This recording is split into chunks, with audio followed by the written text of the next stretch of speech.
काल्यवन का अंत कैसे हुआ।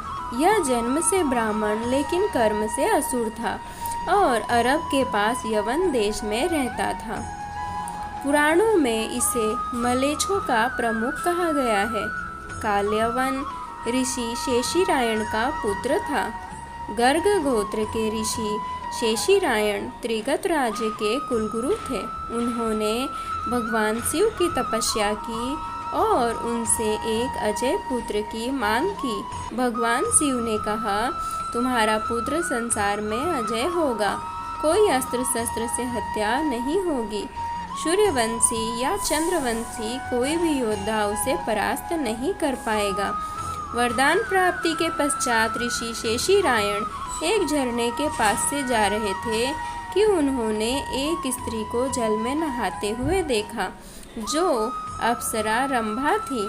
दोनों एक दूसरे पर मोहित हो गए और उनका पुत्र काल्यवन हुआ। देवी रंभा समय समाप्ति पर स्वर्गलोक वापस चली गई और अपना पुत्र ऋषि को सौंप गई। कालजंग नामक एक क्रूर राजा मलीच देश पर राज्य करता था। उसे कोई संतान न थी, जिसके कारण वह परेशान रहता था। उसका मंत्री उसे आनंदगिरी पर्वत के बाबा के पास ले गया। बाबा ने उसे बताया कि वह ऋषि शेषीरायण से उनका पुत्र मांग ले।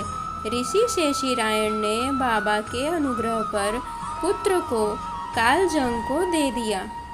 इस प्रकार काल्यवन यवन देश का राजा बना। उसके समान वीर कोई न था। एक बार उसने नारद जी से पूछा कि वह किससे युद्ध करे जो उसके समान वीर हो। नारद जी ने उसे भगवान श्री कृष्ण का नाम बताया। भगवान राम के कुल के राजा शल्य ने जरासंध को यह सलाह दी कि वे भगवान कृष्ण को हराने के लिए काल्यवन से दोस्ती करें। काल्यवन ने मथुरा पर आक्रमण के लिए सब तैयारियां कर ली। दूसरी ओर जरासंध भी सेना लेकर निकल गया। काल्यवन की सेना ने मथुरा को घेर लिया। उसने मथुरा नरेश भगवान श्री कृष्ण के नाम संदेश भेजा और काल्यवन को युद्ध के लिए एक दिन का समय दिया। भगवान श्री कृष्ण ने उत्तर में संदेश भेजा कि युद्ध केवल भगवान कृष्ण और काल्यवन में हो, सेना को व्यर्थ क्यों लड़ाएं। काल्यवन ने स्वीकार कर लिया। अक्रूर जी और बलराम जी ने भगवान श्री कृष्ण को इसके लिए मना किया।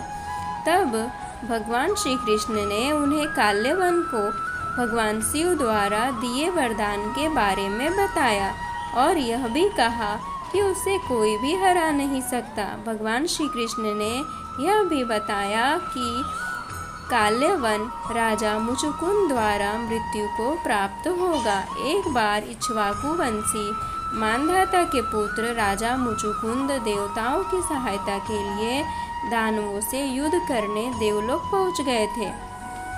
उन्होंने देवताओं का साथ देकर और दानवों का संहार किया, जिसके कारण देवता युद्ध जीत गए।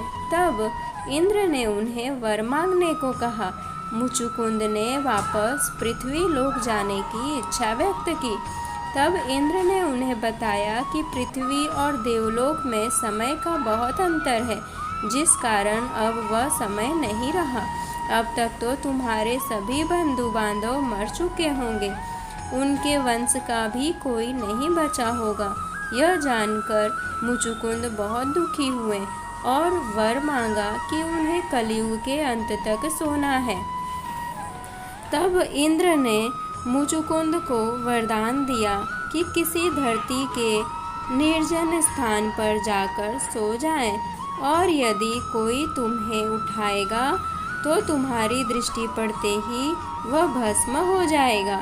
इसी वरदान का प्रयोग भगवान श्री कृष्ण काल्यवन को मृत्यु देने के लिए करना चाहते थे। भगवान श्री कृष्ण और काल्यवन का संघर्ष जब काल्यवन और भगवान कृष्ण में द्वंद्व युद्ध का जय हो गया, तब काल्यवन भगवान श्री कृष्ण की ओर दौड़ा भगवान श्री कृष्ण तुरंत ही दूसरी ओर मुंह करके रणभूमि से भाग चले और काल्यवन उन्हें पकड़ने के लिए उनके पीछे पीछे दौड़ने लगा। भगवान श्री कृष्ण लीला करते हुए भाग रहे थे। काल्यवन पग पग पर यही समझता था कि अब पकड़ा तब पकड़ा। इस प्रकार भगवान बहुत दूर एक पहाड़ की गुफा में घुस गए। उनके पीछे काल्यवन भी घुसा। वहाँ उसने एक दूसरे ही मनुष्य को सोते हुए देखा। उसे देखकर काल्यवन ने सोचा, मुझसे बचने के लिए भगवान श्री कृष्ण इस तरह भेष बदलकर छुप गए हैं।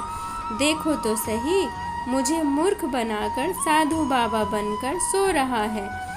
उसने ऐसा कहकर उस सोए हुए व्यक्ति को कसकर एक लात मारी। वह पुरुष बहुत दिनों से वहाँ सोया हुआ था। पैर की ठोकर लगने से वह उठ पड़ा और धीरे धीरे उसने अपनी आंखें खोली। इधर उधर देखने पर पास ही काल्यवन खड़ा हुआ दिखाई दिया। वह पुरुष इस प्रकार ठोकर मारकर जगाए जाने से कुछ रुष्ट हो गया था।